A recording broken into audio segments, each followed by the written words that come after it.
Maging positibo tayo at optimistic sa ating future. Maganda na makapag-set tayo ng mga goals para sa ating sarili.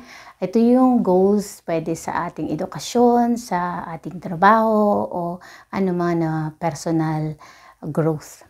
May mga iba't ibang steps para makapag-set tayo ng goals. Yung una, piliin natin yung goal na napaka-importante sa atin. Yung pangalawa, break our goals into smaller goals para mas achievable natin.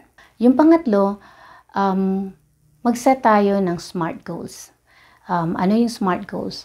Yung S, specific. So kung ang gusto nating gawin ay maglakad para magkaroon ng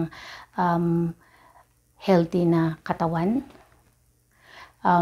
Yung M is measurable. Ito yung pwede tayong maglakad or mag-goal tayo ng 15 minutes na paglalakad. Yung A is attainable. Maglakad tayo ng 3 beses sa isang linggo. Yung R or rewarding.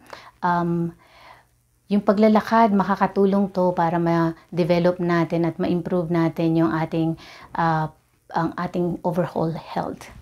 Yung T or time-bounded, gusto mo nang magsimula next week at pwede mo itong i-review after yung goal mo after 3 weeks. Yung pang-apat, planuhin mo yung mga goals mo base sa schedule mo at ng iyong pamilya para masuportahan kanila na ma-achieve mo yung goals mo.